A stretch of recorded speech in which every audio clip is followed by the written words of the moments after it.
A new kind of federal regulation is increasing prices to the consumer and destroying small business. I'll be right back. Murray Wiedenbaum is a former Assistant Secretary of the Treasury, now Director of the Center for the Study of American Business at Washington University of St. Louis. In a recent speech in our nation's capital, Dr. Wiedenbaum had bad news for all Americans. A new wave of American regulation threatens to raise prices indiscriminately and drive small businesses into the ground. This new wave of regulation includes such agencies as the Environmental Protection Agency, the Equal Employment Opportunity Commission, and the Occupational Safety and Health Administration.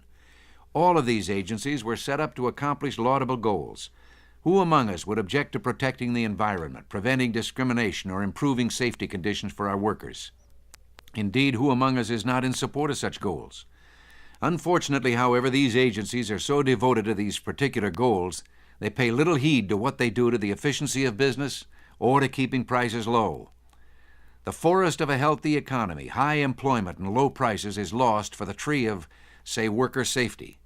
Now, of course, we want safe working conditions, but an agency like OSHA, Occupational Safety and Health Administration, is thus all too likely to pursue its mandate to the ultimate. You can make a worker completely safe by taking away his job, and the safest factory or mill is one that's closed down. I'm really not exaggerating. There are now 5,146 different types of approved government forms. Last year, businesses and individuals spent 130 million man-hours filling them out, and this adds some $50 billion to the cost of doing business, which means to the prices we pay. Consider instead a small businessman who must provide an OSHA-approved exit in his office or plant. What is an exit? The dictionary says it is, quote, a passage or way out, unquote.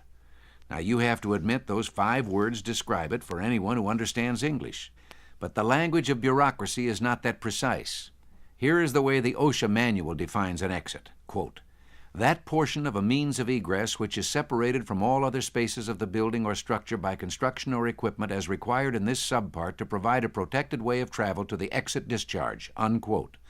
Now, that's 39 words, but OSHA says, to grasp that definition, you have to know the definition of a means of egress.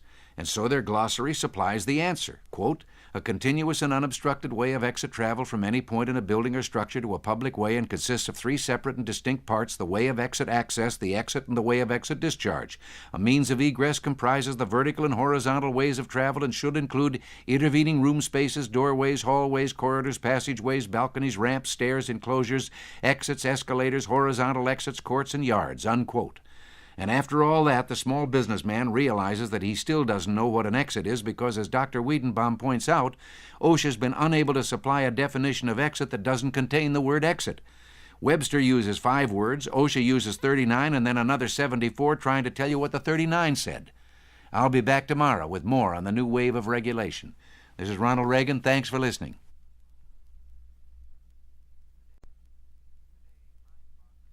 Today, mind-bogglers from the new wave of regulation. I'll be right back. Yesterday, I discussed a recent speech by Dr. Murray Wiedenbaum concerning a new wave of regulation that threatens to bankrupt small business and raise prices for American consumers.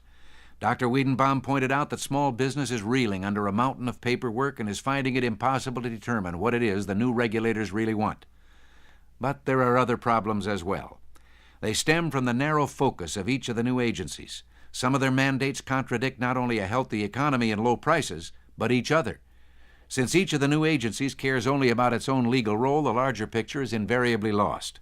For example, Dr. Wiedenbaum tells us the Occupational Safety and Health Administration, OSHA, requires backup alarms on vehicles at construction sites.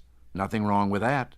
But then OSHA says the workers on those sites have to wear earplugs for protection against noise pollution, which means they can't hear those required alarms if they ring. Here's a single agency pursuing 2 worthy but contradictory goals. Which one does the small businessman choose to follow? Then there's the case of a woman who wants to legally wash her children's pajamas in New York State.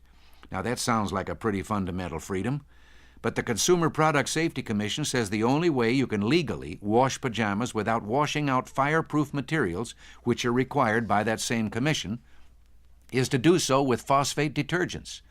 But in 1973, in a move against water pollution, New York said it was illegal to use phosphate detergents. So, Mama has to choose between fire hazard to her child or committing an act of illegal laundry. The hidden costs of this new wave of regulation are immense. I've already mentioned the enormous cost of the paperwork alone. There's also the cost of the bureaucrats themselves, more than $63,000 at a cool $2 billion a year. And there's the cost to the public in the decline in new technological improvements. The longer it takes for a new product or invention to win government approval, the less chance that a business will ever find it advantageous to market the product or utilize the invention. This is already evident in the decline of new drugs and medicines because of Federal Drug Administration regulations. Most of all, these regulations increase the cost of producing a product to the point where often only big business can stay in the field. When a business has 3 or 4 employees and has as many forms to fill out as a firm with 3,000 or 4,000, you know who's going to go under. The result is less competition, bigger business, and higher prices. Dr. Wiedenbaum's conclusion on the new wave of regulation says it all, quote, "No realistic evaluation of the practice of government regulation fits the notion of benign and wise officials making altogether sensible decisions in the society's greater interests. Instead, we find waste, bias, stupidity, concentration on trivia, conflicts among the regulators, and worst of all, arbitrary and uncontrolled power." Unquote. This is Ronald Reagan. Thanks for listening.